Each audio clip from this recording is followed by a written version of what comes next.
maxaad ka taqaanaa wiilka caanka ka aalada TikTok ee loo diiday naago uur u yeelay haddaba maxay tahay sababta loogu diiday yaa u diiday maxaa lagu faquuqay maxay tahay baahida u geysay inuu uureeyo haweeney la qabo si aad wax badan u ogaato marka hore waxaan kaa codsanayaa inaad muuqaalkan leeg saarto oo share garayso saaxiibada aad la sii wadaagto sidoo kalena aad saaxiib igula noqoto bartayda Facebook ee Cabdicis Xaliyo aad follow dhahdo Cabdalla Roy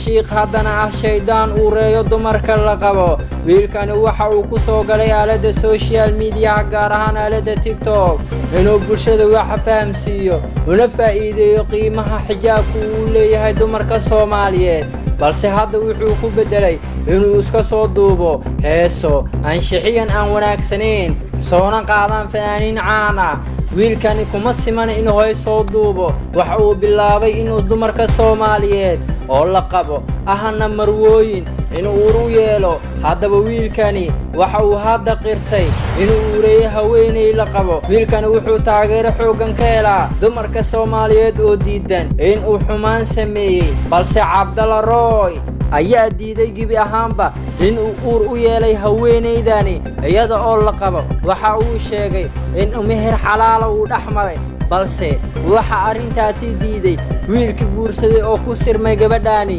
sheegayna in wax xiriir ah aysan dhaxmarin gabadhaani ilaa hadda waxay ka aamusan tahay arinta labadaani qof hadda gabadhaani waxa loo furay Cabdalla Roy madaxiisa guurka iyo arooska gabadhaani waxa ku baxday lacag gaarayso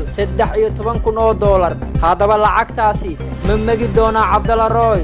oo uureeyay haweeneydani hadda marwada ahaan lahayd balse madaxiisa loo furay Cabdalla Roy waa kan asigoo qiranaya sheegayna wax walba oo run ah sababta loogu diiday gabadhaani sheegayna in beel ahaan lagu faquuqay haddaba maxay tahay Cabdalla Roy beesha uu sheegtay oo laga diiday Cabdalla Roy waxa uu sheegtay beesha Habargidir gaar ahaan Sacad balse waxa la ogaaday inuu yahay mid kamid ah beelaha ka soo jeeda deegaanada Koonfur Galbeed haddaba maxay kula tahay adigu Cabdalla Roy ma uureeyay isleedahay gabadhaani aragtidaada qaybta hoose commentiga way ku furan tahay haddii aad ku cusub tahay page-keena Cabdicis Xaliye follow dheh muuqaalkan like saar u share garay saaxiibada mahadsanid